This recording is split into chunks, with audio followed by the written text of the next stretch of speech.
ओरैनो जोंनाव 12टा 45आव जोंनाव सफैदों 12टा 45आव सफैनानै लगे लगे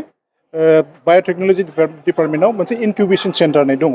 इनकिउबेसन सेन्टारा जाहैबाय मोनसे मासरुमखौ बोरै प्रडाक्सन खालामनाय जायो बाहाय बोरै बे स्पन बे माबा गुटि माबाफोरखौ बोरै प्रडाक्सन खालामनाय जायो बेनिफ्राय जों दस्रायाव बोरै हरो आरो बेजोंनो बोरै जों ट्रेनिं होयो माखासे माबाफोरनो फार्मार्स आरो बे फार्मार्सफ्रा ओरैबायदि जायगानिफ्राय जों लाबोयो गुबुन गुबुन डिस्ट्रिक्ट उइथिन दा स्टेट नट अनलि उइथिन दा स्टेट इभेन माने भुटाननिफ्राय दङ सिक्किमनिफ्राय दङ एखमबा नेपालनिफ्रायबो फैयो दा बैफोरबायदि माखासे फार्मार्सफोर फैयो आरो दा बिसोरनो जोङो ट्रेनिं होनानै हरो बै बाय'टेक्न'लजि डिपार्टमेन्टनिफ्राय इनकिउबेसन सेन्टार आन्डार दा headship of professor Sandeep Das बिनि आन्डारावनो बैफोर ट्रेनिंखौ होनाय जायो आरो बे ट्रेनिंखौ मोनखांनानै बिथांमोना गावबागाव जायगायाव थांनानै नैबे जिनिसखौ बोरै प्रडाक्सन खालामनाय जायो बे मेसेजखौ गावसोरजों लोगोसे लांफानानै गावसिनि जायगायावबो आरो माखासे मानसिफोरनो माखासे फार्मार्सफोरनोसो फोरोंहैयो आरो बेबादियैनो जोंनि बड'लेण्ड इउनिभार्सिटिनिफ्राय नैबे जिनिसा गोबां जायगायाव थांनानै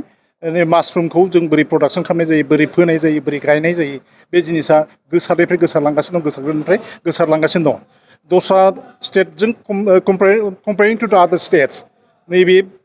बेलायाव जोंहा एसे आगोलसिनाव आवगायलांबाय होननानै जों बुंनो हायो आरो बेजों लोगोसे उनाव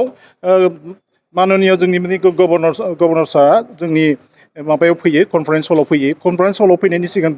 भिसि सारनि रुमाव थानानै एसे रिफ्रेशमेन्ट लानानै ओमफ्राय माबायाव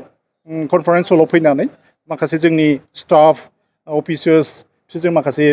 इन्टारेक्सन नट एक्जाक्टलि इन्टारेक्सन बाट मोनसे गावसिनि बुंनांगौखिनिखौ बुंलाङो आरो भिसि साराबो गावनि बुंनांगौखौ बुंबाय ओमफ्राय थिग बिदिनो chief executive member of BTR बिथाङाबो दङमोन बिथाङाबो गावनि बुंनांगौखौ बुंबाय आरो उनाव गभर्नर सारा गावनि जिखिनि बुंनांगौ बेखिनिखौ बुंलांनानै थांबाय आरो जिखुनु जाया मोजाङै मोजां थांबाय मोजाङै मोजां जाबाय प्रग्रामा बेखिनियानो गोजोन्थों